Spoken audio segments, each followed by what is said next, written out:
Chuck, Rick, Phil, congratulations.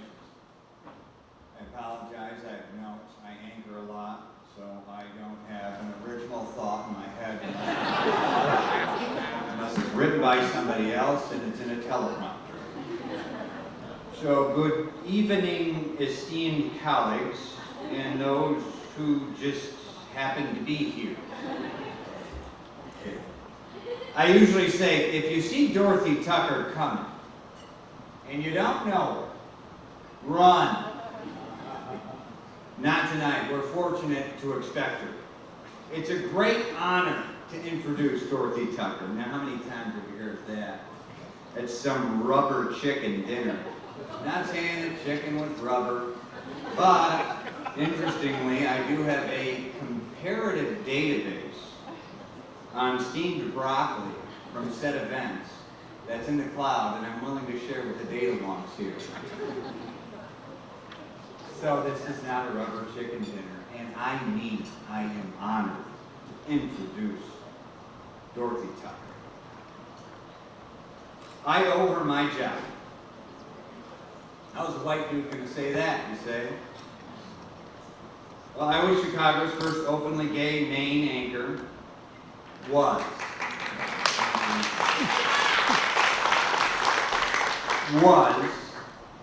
My job was changed. I'm now not the main anchor. You know, Channel 2, it kind of has this thing about changing up that job.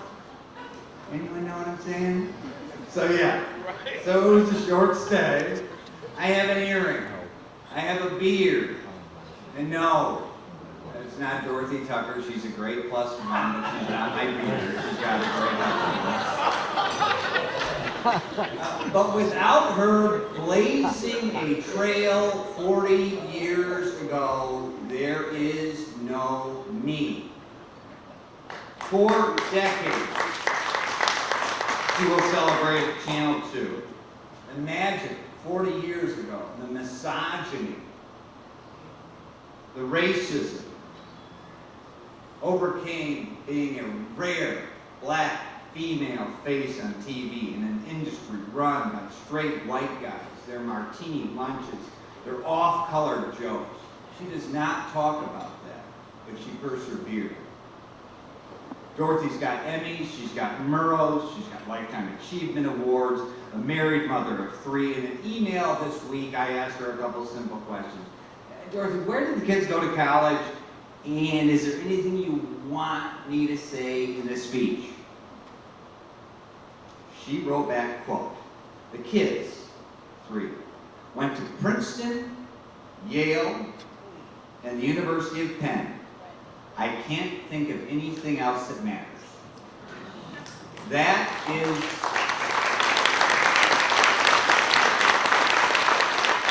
the measure of a mother. And there's more than that.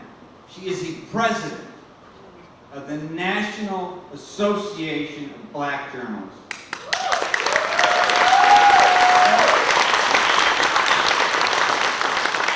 Where she mentors and advocates like she always has. A few years ago, I did a story on an open-air drug market on a Chicago street. Dealers slinging dope, packing heat, while babies walk by on a Chicago safe passage. It was good. It won an Emmy. But Dorothy let me know it was off. It was just slightly the wrong hue. I believe it was the first lecture I'd ever received on white privilege, and potentially male privilege. The story needed black mother's eyes before it rang.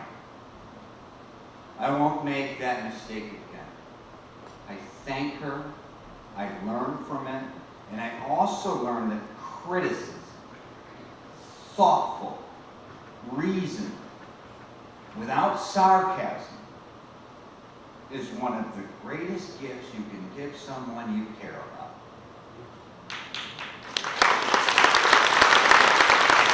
That is a mentor, and that is a friend. I say about tonight what I said about Dorothy and her promotion to the CBS 2 investigator unit just a few short years ago. It is about damn time. As a matter of fact, there may only be one person who is not happy to see this happen tonight. I can almost guarantee it. Her name is Candace Clark. If you don't know who that is, Google it. She didn't run fast enough. If you don't know, now you know. Ladies and gentlemen, Dorothy Tucker.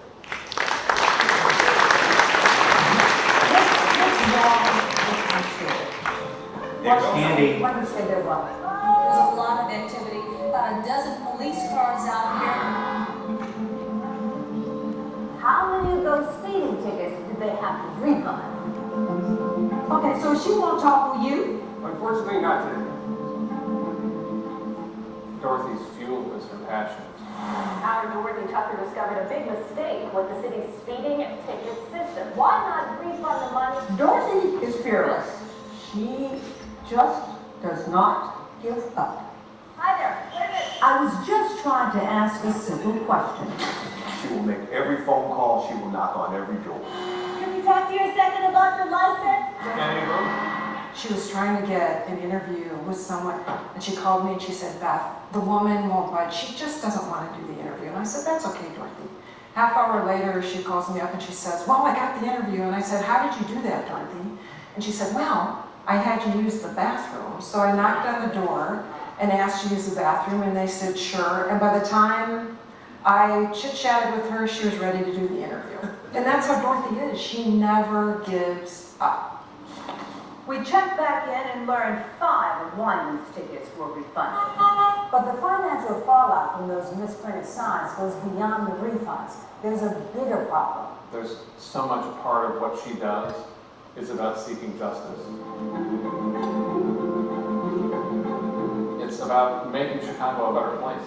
This is where Dorothy was born and raised on the west side. When you talk to her, you know there's a reason behind what it is that she's doing for a living. Are you sorry for the crimes that you committed? You don't know I committed a crime, Dorothy. Despite this pronouncement, Clark had actually pled guilty to all the charges 2 weeks ago. It was clear at an early age Dorothy Tucker had enormous talent. She was 16, a junior at Austin High School. She was one of only 20 students from across the city chosen to participate in a radio program. She was bitten with the broadcast bug. Dorothy Tucker was at the scene, and Dorothy, what happened? After she graduated from Northwestern, she had reporting jobs in Peoria, and Memphis, and Denver, and Pittsburgh, and then in 1984 she joined CBS 2. Dorothy Tucker, back to the newsroom. She was coming home and joining the television station her family had always watched. This has been so special to me because I used to come to these parades when I was a little girl. Dorothy has made me a better news director. Every day I draw on her wisdom, whether she's here or not. Jaleesa Willis owns the 2 flats, but we found her living in her car with her 5-year-old daughter. This just seems wrong. It is. It's very wrong. From the time she started her career, she was involved with the National Association of Black Journalists. She said she wanted to learn at the feet of the masters. And then she became the mentor, helping to guide another generation of journalists. So now we have a whole generation of young people who will be able to say, what would Dorothy Tucker do about this? What would she say? In 2019, she was elected president of NABJ, and what a tremendous accomplishment that was to have journalists from across the country select her to be their leader, to advocate for them. This is part of her giving back to our industry and the community of journalists, to place black journalists in positions of decision-making. The entire sky was lit up with flames and smoke. It is a drive for her that what she has forged in our industry is something that other people learn from. I talked to so many people that say they've been scammed by you. It's a lot. Her whole mission is to take care of other people. She's not doing it because she wants her face on TV. She's doing it because she wants to use our visual medium to show the world what is wrong when things are going wrong for people. Upstairs in courtroom 612, Dorothy says her family was very religious, Nobody here. and they said you serve God by serving God's people. And Dorothy has been serving all of us for more than 40 years. If I could take my mask down so I believe I'm smiling, I would. You don't have to see her smile, you hear her joy. I'm so thankful. I've worked with her for almost 30 years, and she is a bright light. She is a leader. She has a lot to share with everyone, and I'm so pleased she's getting the award. No one deserves this award more than Dorothy.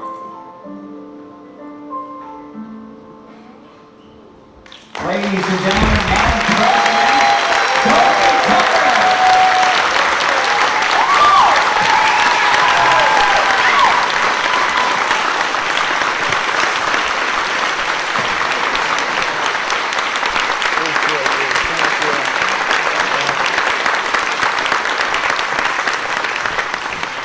Madam President, Dorothy Tucker. Thank you. If you'll notice on page 3, Brad's name and my name is not there. So that means I can talk as long as I want.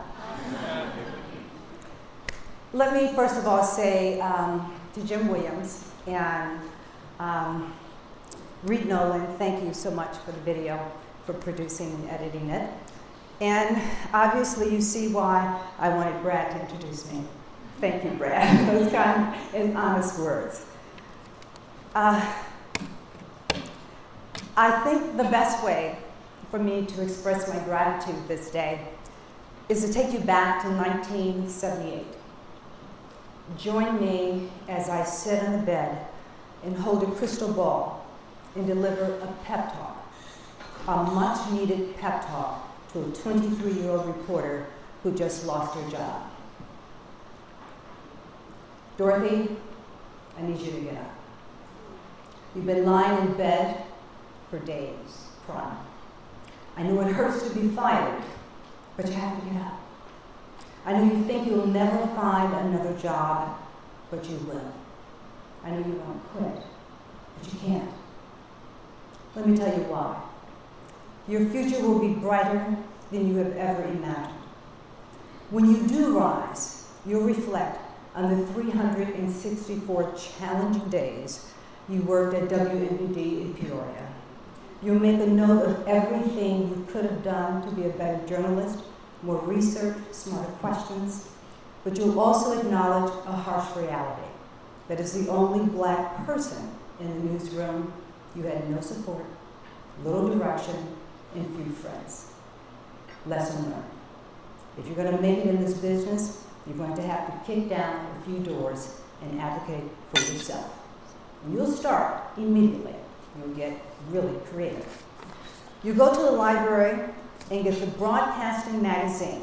That's the big industry Bible where companies would post jobs and reporters placed ads. You'll find one ad from a black woman at KWGN in Denver. She was looking to move.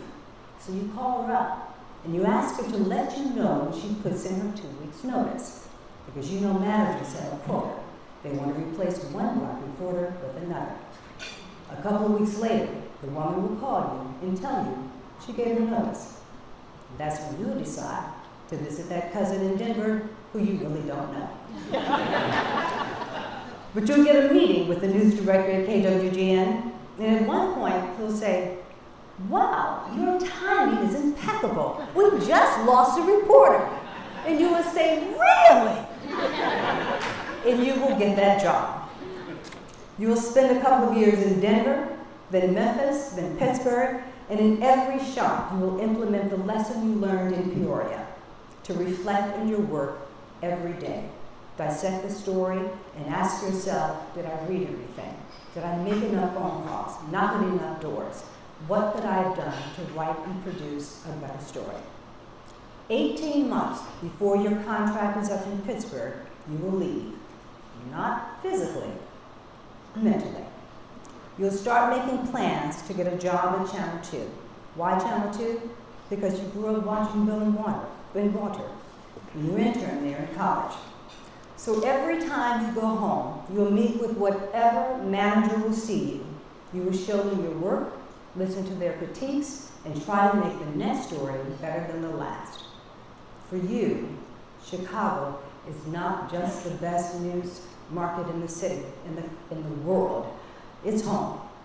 It's the West Side, London, Austin, where you bought ice cream cones for 35 cents at the drive-thru on Roosevelt and Pulaski, went to Sunday school at Union Hill Church, visited cousins in Garfield, Inglewood, and Gary, Indiana, played softball in the alley with neighborhood boys who were kind of like protected big brothers. And much to your disappointment, some of them grew up to make bad choices. But this is where you long to be, to bring your sensitivities to the stories you covered. In 1984, when you get the call from Channel 2, you'll be at your mom's house. Then both of you will jump up and down in the bed like two giddy children. You will realize your dream. But I gotta tell you, Dorothy, Chicago won't be utopia. You will be shocked silly by the sexism. Sometimes you'll be the only female reporter working on a story with mostly white men. It'll be clear they all belong to the same club, which includes press agents who feed them tips and exclude you. Your first response will be a move you quickly regret. Trying to gain favor with men by hanging out at Billy Goat's and drinking martinis is a bad, gut-wrenching idea. You soon learn to figure out a better way. Find other contacts, make more friends in high places and low places. But you need to know, Dorothy, that this will not be the last time you think about quitting the business. But you won't. You can't. Because you'll realize that your voice in the newsroom is critical, and the producers, managers, and even hard-headed colleagues like Brad Edwards need to hear your perspective. And because you don't quit, one day you'll get a phone call that will make you smile. Jim Williams will tell you that you've been chosen to receive a Lifetime Achievement Award from the Chicago Headline Club, an organization you respect because it embraces young journalists who look like you and gives them tools to succeed so they won't quit. I'm glad we didn't quit. So tonight, I want to thank my managers and co-workers at Channel 2 for allowing me to live my best journalistic life. Congratulations to my fellow awardees, and a heartfelt thanks to my colleagues in the Chicago media, who are among the best journalists in the world, bar none. I am honored to work alongside you and humbled to be recognized by the Chicago Headline Club. And finally, I want to thank my children, who I thought would be scarred for life because I missed so many Christmases. But as my oldest told me last year, as long as there was a Power Ranger under the tree and he could spend the day playing with his cousins, he didn't miss me. I want to thank my friends and my family for their unconditional love throughout my career. My Aunt Candy traveled here from Nashville. My brother is here, my sister-in-law is here. My dad is here, his wife is here. And I want to thank my late mother and my father, who taught me his motto was this, to never, ever quit. Thank you, Daddy.